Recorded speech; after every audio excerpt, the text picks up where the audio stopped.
Howdy, folks, and welcome to the Onewheel podcast. Today, I'm sitting down with founder and CEO Kyle Dirksen to discuss the new Onewheel S series, I think people are just barely discovering what they can do with that series. the founding of the Pro team. Every day now, these guys are out riding prototype stuff, giving us awesome feedback. We're super quickly iterating. Intellectual property. Any creator who creates new things, they get to protect what they give to the world. And the repairability of Onewheels. The thing that we're working on next is modular level repair of Onewheels. That is all Fuck true. those guys. They ruined it for everybody, So, I hope you enjoy. What's up, everybody? Welcome to the pod. It's me and Kyle today. What's up, Kyle? Here we are. Yeah, man. Where do we want to start? Let's see. If we backtrack, it hasn't been me and you since we released the S series, I believe. People love the S series. That series is pretty insane. The S series is super insane. I think people are just barely discovering what they can do with that series. I feel like I know because I saw the best riders do incredible stuff on it for a couple weeks. But yeah, I That's think because you were day and night making a movie about the world's best riders riding that series. that's true. Most people haven't had that experience yet. That's true. No, there's a lot. There's a lot to play with. We got back from a ride last Thursday. Me, Laser, Joey in the Redwoods, and I wish it's tough to channel that post ride energy if you're sitting in this chair and it's the end of the day. But it was the most juiced I had been in a long time. And I came back to the van and was like, this thing is freaking unbelievable. And we should tell everybody about it. Yeah, it's a lot of fun. So yeah. And then we had that movie premiere, obviously.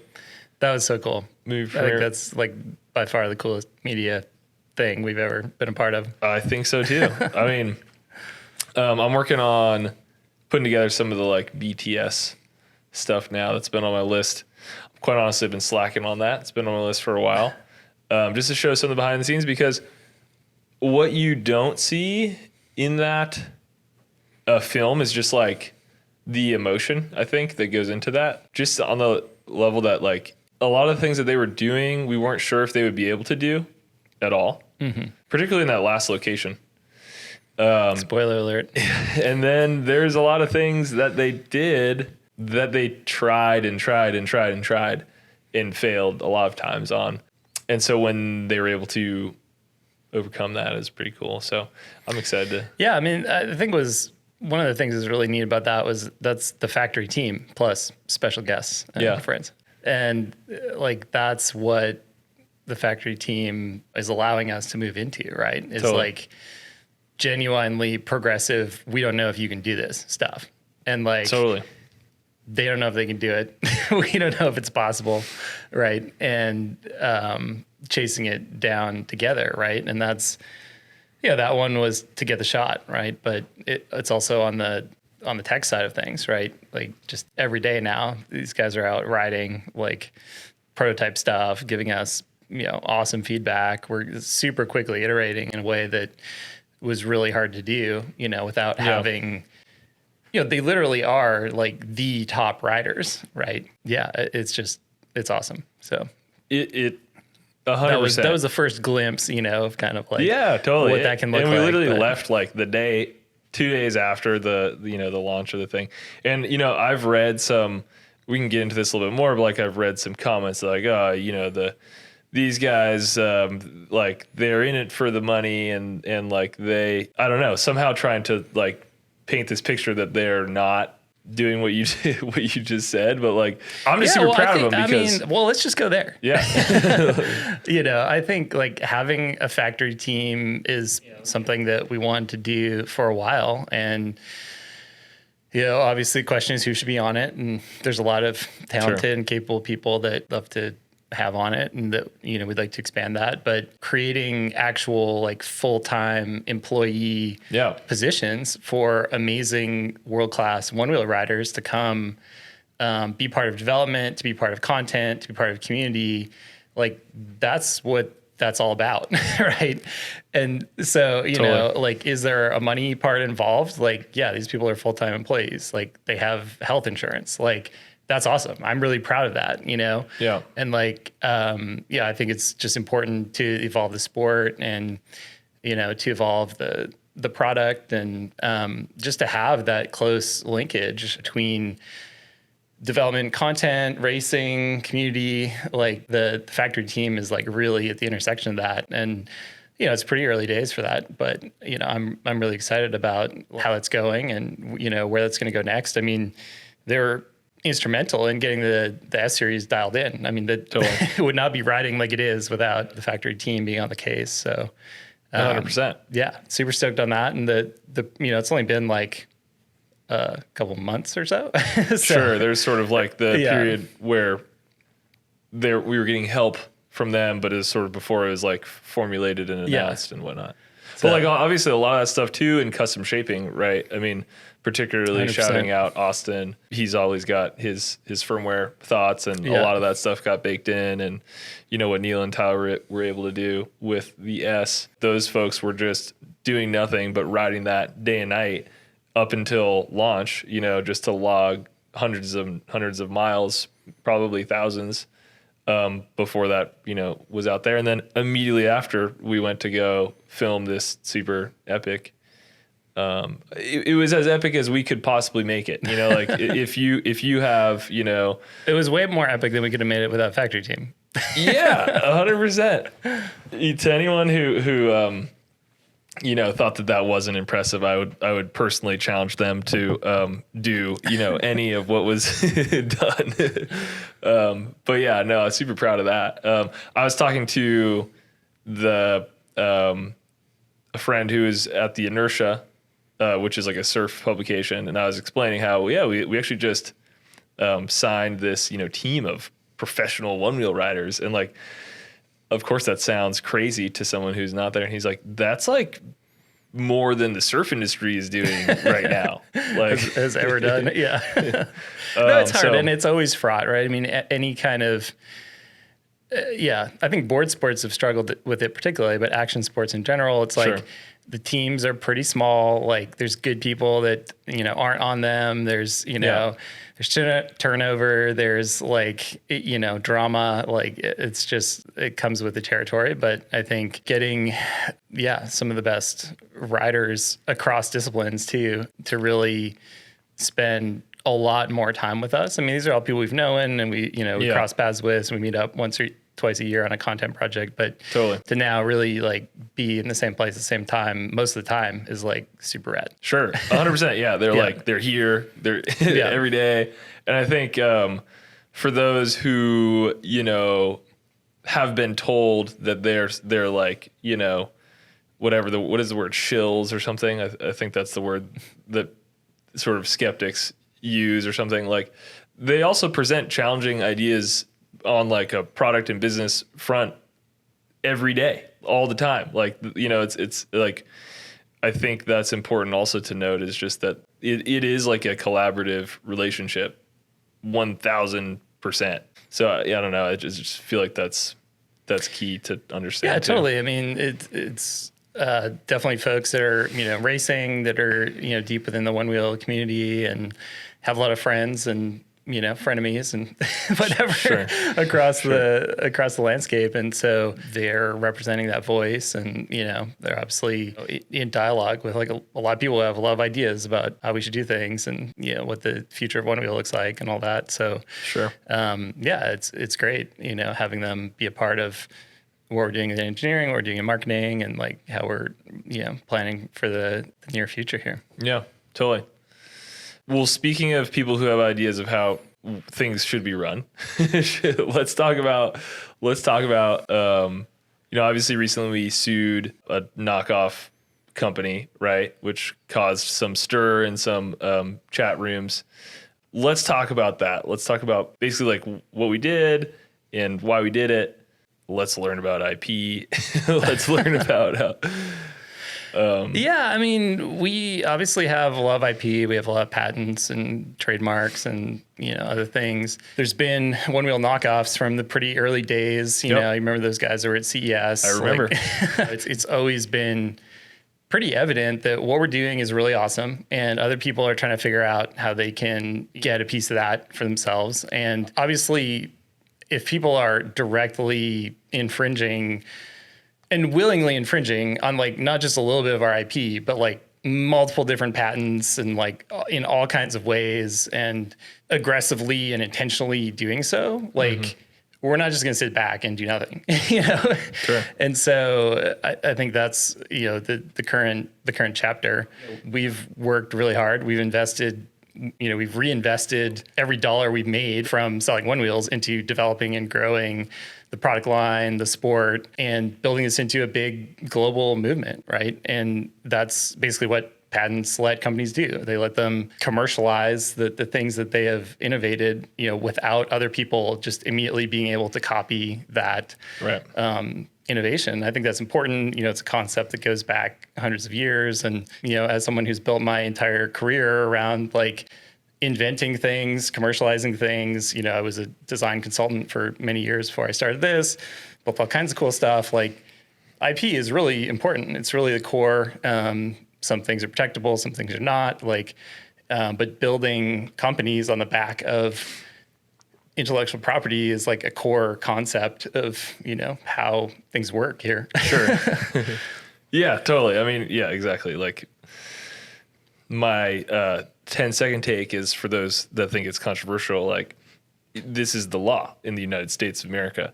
I don't know if that's too crass a take, but both you and I have put so much time into this project, into this whole thing. Literally, the last 10 years of my life, more than that. 10 years, yeah. More than that of your life.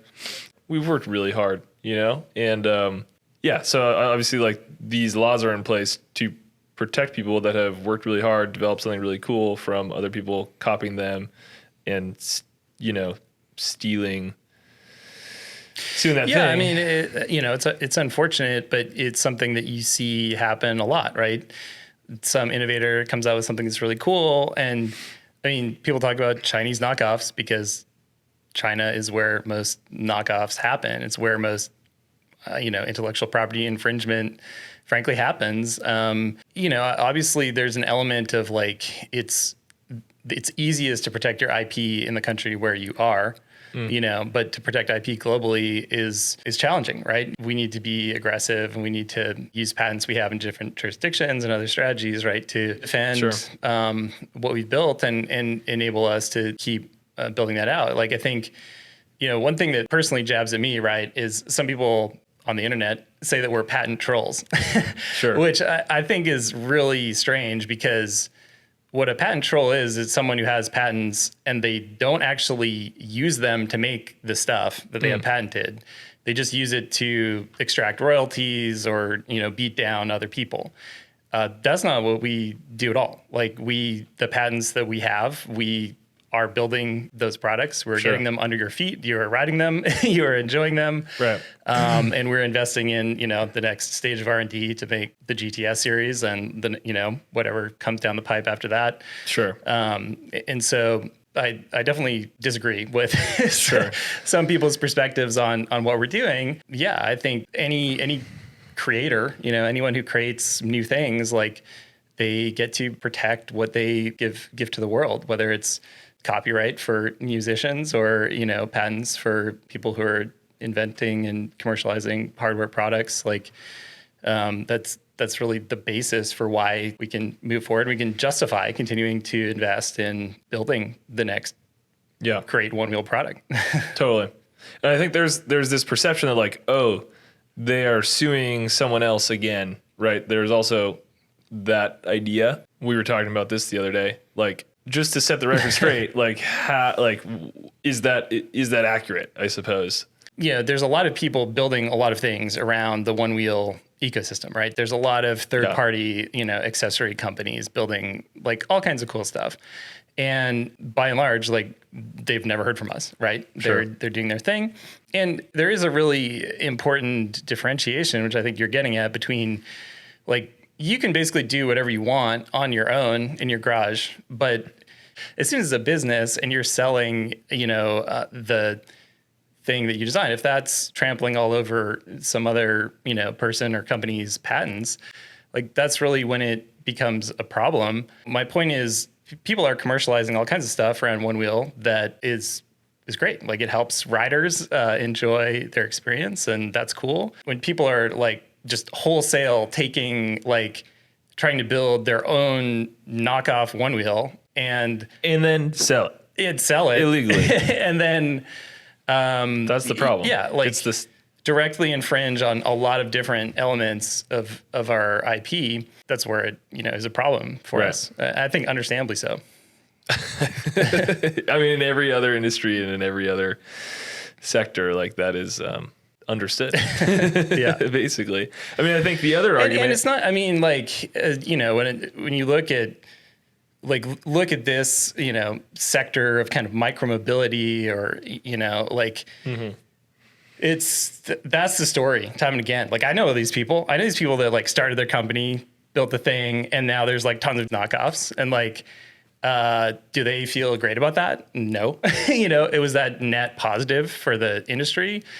Generally, really bad, because the industry lost like the leader that could actually do cool stuff. And I think that's the other thing, right? Is like we are the one who's created this category and are, like I said, reinvesting in, in product, in experience, in progression, in racing, in like building out I think also the infrastructure. Crucially working hard to get mainstream validation from regulators, right? Totally. From safety compliance standpoint, and from that's quality control standpoint. I mean, I think that's an element that, is hard to really understand, but there's things that are like it in the past, in the present, and in the immediate future as regards like regulation and safety and legislation and stuff like that, that like we're definitely in the middle of, and coming from a lot of different angles. We're not just operating in a vacuum where we can do like whatever we want, and every decision we make is just because like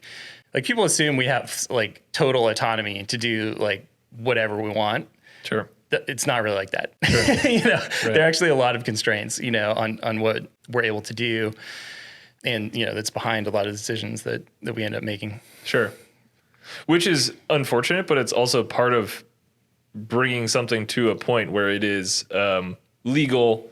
I mean, like that's what the law is, right? Yeah. It's like placing constraints on new emerging industries. I mean, I think you just touched on the other thing I was going to say is that, some folks there seems to be some idea that it's like, okay, well, yes, technically this is the law, but it would be better for the sport if we just disregarded that, right? And I think what we just talked about kind of speaks to that, which is that, like, I think that's a pretty difficult argument to make, considering the fact that we're talking about products that have no regulatory oversight, no quality control. I mean, there's like known critical flaws with some of these products.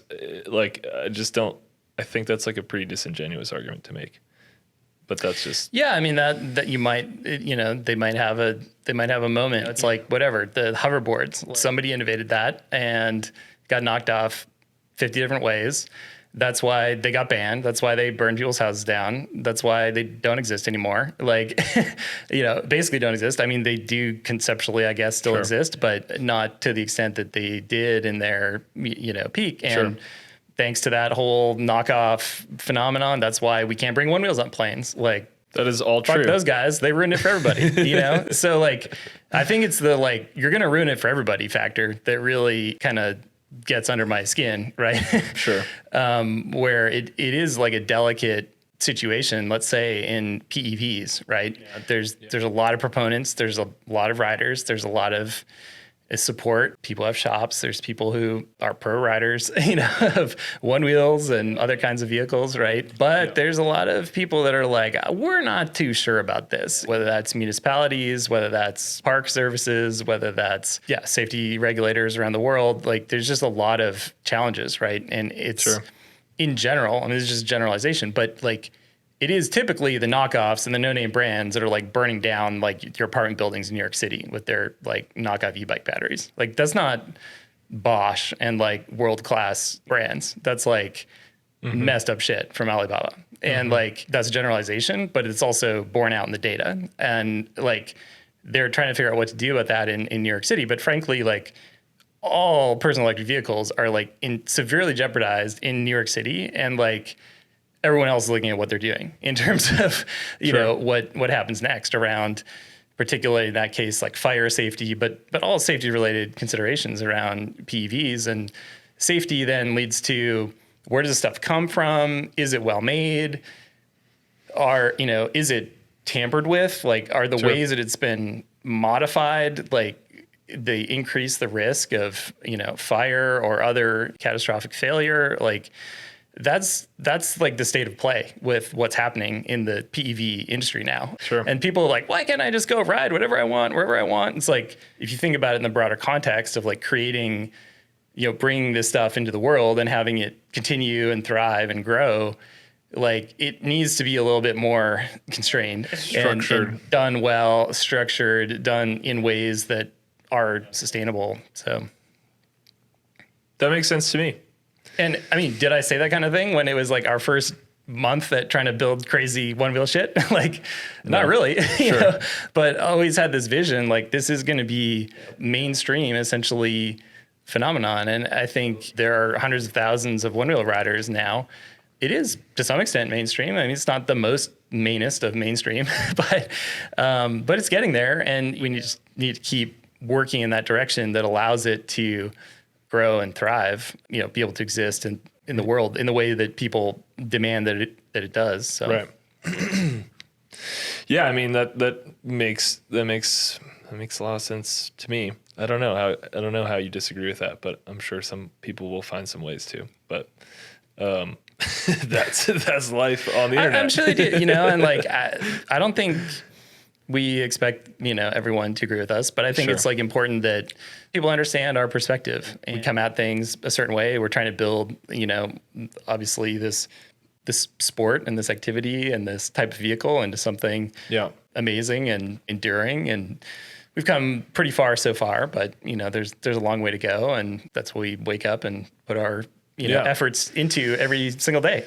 This is true. Yeah. And I also understand too, where that energy comes from, right? It's like, for so many people, this is like their most favorite thing in the entire world, right? This is their most favorite thing ever. They are so passionate about it. This is what they talk about with their friends. This is what their Instagram account is about, etc.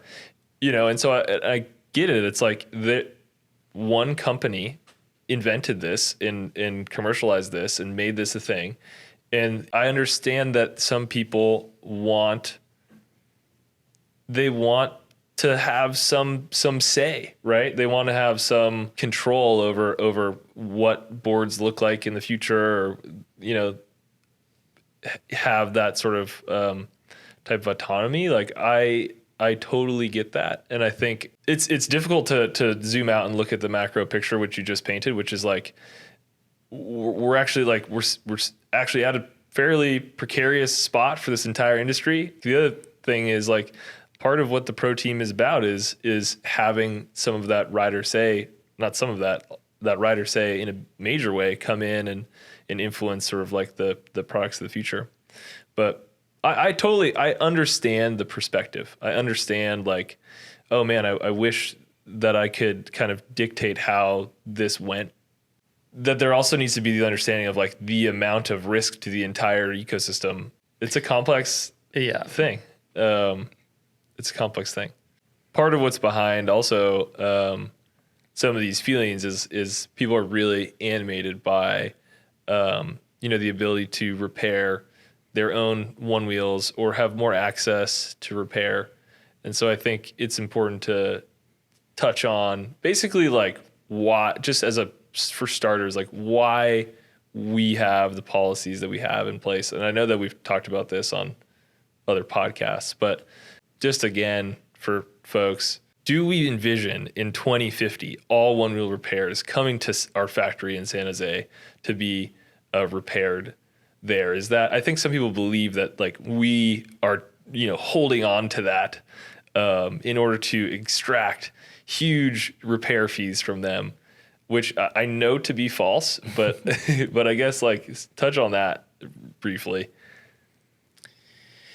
Yeah, I mean, I think that there's a lot of misconceptions about the repairability of Onewheels and our repair policies and warranty policies in general. If you had your Kickstarter board and you had a repair claim, and then that experience you had in 2014, you tell everybody on the internet that that's how it is, it's not really that way anymore. Sure. It's like we have figured out a lot better systems. We have a lot better response times. There's way better communication. It's standardized. Like, don't worry about it. Like, if your one wheel's broken, like, we'll get it fixed for you, right? If it's under warranty, we're paying for that. If it's beyond warranty, you're not like shit out of luck. Like, I read these comments that are like, oh yeah, when your battery dies on your one wheel, they just want you to throw it in the trash. It's like, that can be farther from the truth. Like, you go on our website, there's a whole section. It's only been there for like a year, but you go, previously you could do it by contacting customer support, right? Now you can just go. Like, your pint battery like doesn't have as long of range as it used to. Press a button, pay a few $100, like send your board in. That includes the shipping. Get it back to a repair center and get the battery totally replaced with a new battery. And you can do that. And get your old battery recycled. Yeah, we recycle the old batteries. And that goes back to XR, which is like the 2018 product. There's like a lot of this stuff of like, oh, we only support the latest models. Like, oh, if your old one wheel like doesn't work, like you're screwed. Like, that can be farther from truth. So just for people that, Sure. There's talk about like tires, like, oh, they won't even let you change your tire. Like, we used to not be very supportive of people changing tires because they often broke their rims or had other serious problems with getting the tire on, or they broke their connectors. We changed our tack on that a while ago, right? And we sell tires. We sell tire changing equipment. We sell tire sealant, like all the stuff that you can do yourself. We also we have tire changing service, so you can send it in and we'll change the tire for you. But if you want to do it yourself, great. Like, we're supportive of that. There's a lot of tire options out there. Came out with the performance tires for GT like a few months ago, which are amazing. They're great. That's what's spec on GTS series. But yeah, people are obviously buying those, putting them on their GTs. It's probably the biggest ride upgrade you can have. Yeah. If you're a GT rider. So like that experience is actually like has improved dramatically over the years that we've been dealing wheels, right? So that side of it, like for people that are just trying to figure out like, oh, are one wheels repairable and supported? Like, absolutely, right? So then the next layer is like, people don't love the centralized nature of repair. And there's really like a couple of reasons for that, if I was to put words in other people's mouths. Let's go for it. One is you got to be without your one wheel, right? Sure. Especially if you live, say, on the East Coast, definitely international, but let's just talk East Coast, right? You got to send it back here. It takes a few days. We're turning it around in like one day, basically, assuming it's like a normal thing and people are responsive. We are turning it around in basically 24 hours most of the time, and then it's back out shipped to you. But that time, if you want to go one wheeling today or tomorrow, that's problematic for folks. And then also people want to be able to do their own like modular level repair, essentially, of one wheels. So you have a several-year-old board and the battery doesn't hold the charge, and you want to be able to get like a new battery module and put that in. Frankly, most people don't, but some people do. I was gonna say, totally. And some people really, really want that, right? And that is like the thing that we're working on next is modular level repair of one wheels, and that's under active development right now across like the various elements of what that actually needs to look like. That's going to be in the next few months. There's going to be the ability to have more module level repair, and for some people they'll be stoked on that. Some people will be super and fired other up, people will like never be stoked. Sure. And that's that's just the reality of it, and that's the direction that we're building, so that we can support that model going forward. I mean, also if you look in the store now, it's like you can buy a lot of little like bits and pieces and tools and this and that to like work on your Onewheel. Sure. And like, I don't think a lot of people actually know that. Sure. Like if you change your motor, you really want to use fresh axle bolts that have, fresh nylon locking patches, because then your axle bolts stay tight. Right. And previously, like you couldn't really get those, but now you can. They're on onewheel.com, along with a lot of little bits and pieces. Tons of stuff. We're working to build that out. But I think people have been actually waiting for a long time. Totally. The other aspect for us is to have some like, and this is one of those things that like people I know think that we're just bullshitting them. But like to actually, for us to know like, hey, this battery module went into this Onewheel and like it was built on this day and it was tested in our factory in this way. And like we have that stored on some database, and then somebody breaks their arm writing that and we hear it from their lawyer and we can actually go back and dig into the technical data. That's critical for us. Does that help our customer that's like, going nuts about how they should be able to like do whatever maintenance they want? No, they don't care about that.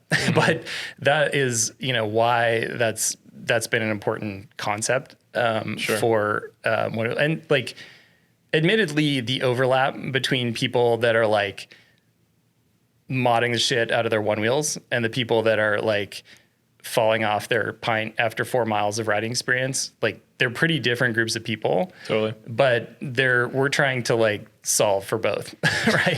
Sure. And it's challenging, and like, I don't love that experience. And people are like, oh, I can like change the brakes on my car. It's like, yeah, but cars are well understood, like there's a lot of heritage here, right? Like service model for cars, like wasn't built overnight either. Like it's really the element of safety that is different, right? Sure. And I know people that hate that message too. Yeah. Totally. But like messing around with like high voltage lithium ion batteries, like that's not for everyone. In fact, like there's very strong, almost inevitable legislation that customers will not be able to. Manufacturers will have to make lithium-ion battery packs that are not at all used or serviceable. Like that is the way it is most likely going.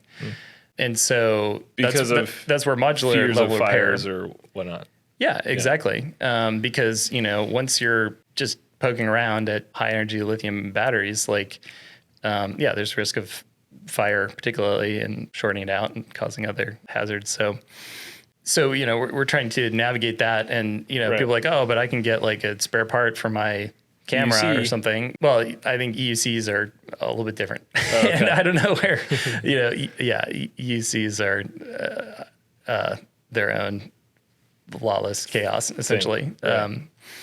That there's a lot of like the EUC burning down in like the middle of New York City streets that has like millions of YouTube views. That's not good for EUCs. That's not good for PEVs in general, right? Sure. There's just like there's this balance, right? Where how do you have repairability but also safety, sure, but modularity, but the right level of modularity, like that's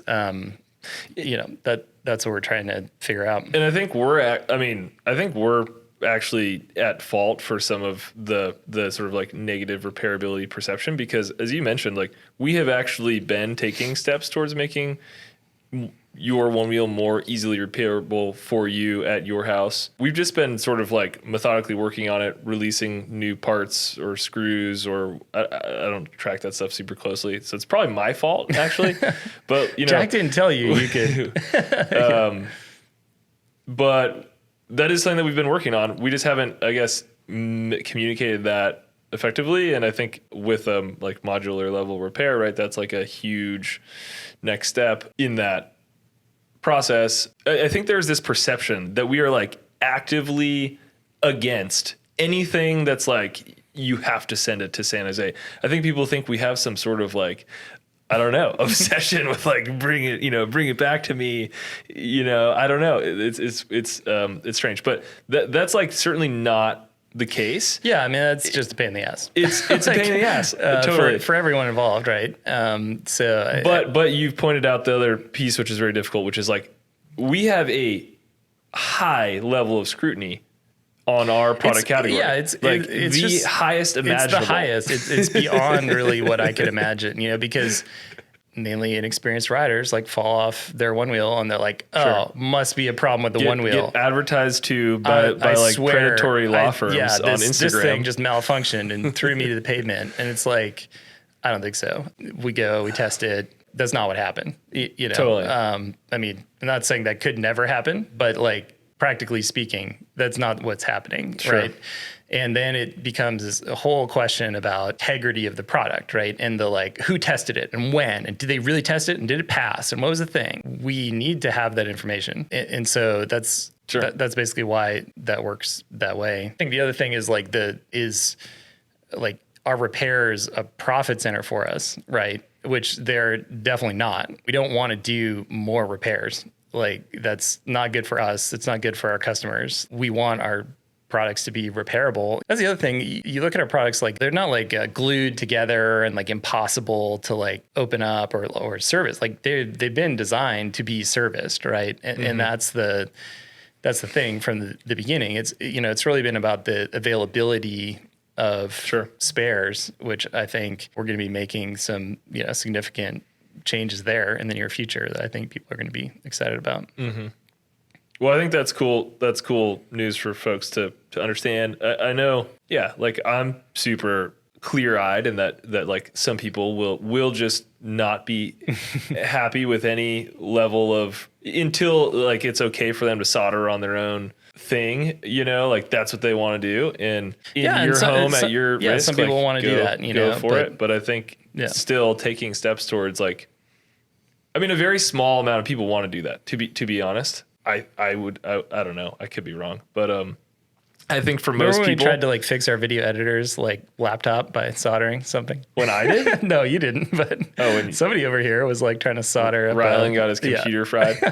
Yeah, I'm not sure if it ever worked again. They had to send it in. But I think like we have to understand that we are not going to make everybody happy, but we are definitely trying to make it better for the most amount of riders that we possibly can. I think that's like an important thing that some people don't realize, I suppose. Totally. Yeah, and I think like I mean, obviously the over-the-air updates that we did for the CPSC, like I think that was the best compromise that we could figure out. Sure. Right? Do we think that like absolutely everyone thinks that's a genius idea? No. People are like, oh, well, why can't you turn off the haptic buzz if you want to? It's like, believe me, we tried to negotiate that. Well, actually, like the thing that I hear the most these days is that like, I actually think haptic buzz is a really good feature. Totally. I just like, I don't like how if before I do my update, it pops up on my phone every single time. Can you just turn that part off? Yeah. Or like, and obviously that was not our decision. Yeah. Yeah. I mean, that was very, fraught discussion. And I think that, the whole point there was that in order for it to be a firmware update, it had to be not skippable and, not optional. And that in the scheme of things, like all new Onewheels have that off the line. And you do the firmware update, you're good to go. You got the haptic buzz. Totally. And I mean, I wish we could have solved for more customer choice there, but that was out of our hands, unfortunately. Sure. But I think, I mean, ultimately, like I think Onewheels are probably better off for it. I mean, I think what hurts Onewheel as a whole thing is the perception of danger and getting injured. And that's like how the world views this. And I think doing whatever is possible to make boards as safe as we possibly can, is a great thing. Totally. Yeah. And, I think the ride experience is amazing. Sure. And that's like what it keeps going back to for me. Right. Totally. And that is what our products embody, right? Is this feeling of just zooming and flying. And it's so awesome. And like the fact that we have the luxury of debating, our like after sales repair, sure. like, specific policies, right? It's like, yeah, we have evolved those. We're going to keep evolving those. But the magic is that like these things are in the world. Like you can just get one and go zoom around. Like people are getting them for Christmas. Like, and people are going to be really stoked. Yeah. And pints for $7.50. Yeah. While supplies last. Like, I mean, that's totally. Yeah, and that was super cool to be able to have that offer on pint this holiday. It's just so cool because a lot of new people are getting in, and yeah, it's gonna be great. But then to also have that series for people that have been around for a while, and they're like, oh, I'm thinking about that. You should definitely. I mean, you should definitely get one. It's absolutely unbelievable. Yeah. That to me, I mean, for any skeptics who are sort of like concerned about the government watering down the Onewheel experience, like this thing is not. It's the most Onewheel experience ever. All the Onewheel experience, it's so good. So I think that's if you haven't found a way to ride one, definitely find a way to check one out. Yeah. Hey, well, it seems like we covered basically the whole gamut. December is supposed to be like the slow time, but turns out there's lots to do. It just keeps coming. What else? Yeah, I mean, any other thoughts for the people? I would say this: while there's been some recent negativity in certain internet circles, I think I really appreciate all the people that have reached out saying like, you know what, like, I actually completely disagree with I mean, there's a lot of, there's a shocking amount of misinformation out there.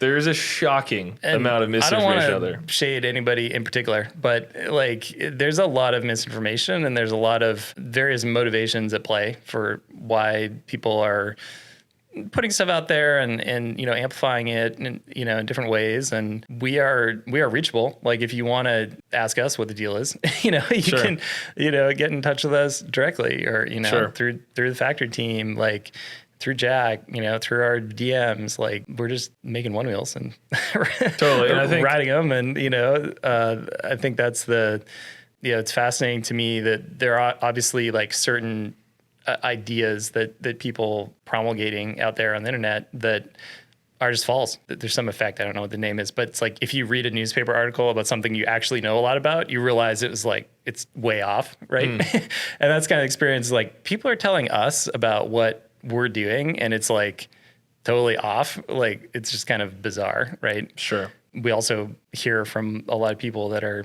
just so stoked every day, Sure. And like, get the fan mail, right? Like the literal fan mail from the little kid that's like, oh my gosh, like these are the coolest things and dreaming of one. I just wrote Santa, like, Totally. Sending you guys pastries. Yeah, we got sent a box of pastries the other day from someone who was fired up. So I appreciate that. And I think the other thing too is that I think a lot of that also boils down to communication, right? And so that's why we do these things, is to make ourselves available to everybody to just candidly have a conversation about all the things that you are all having conversations about in various different internet forums. And so I think we're committed to doing that too, and making our CEO and whatever the hell I am available to everybody. Yeah, we are reachable. We are here. So cool. Stay warm. It's getting cold. On that, it's December. Yeah. Stay warm. Keep your boards charged. Have fun this holiday season, and we'll see you soon.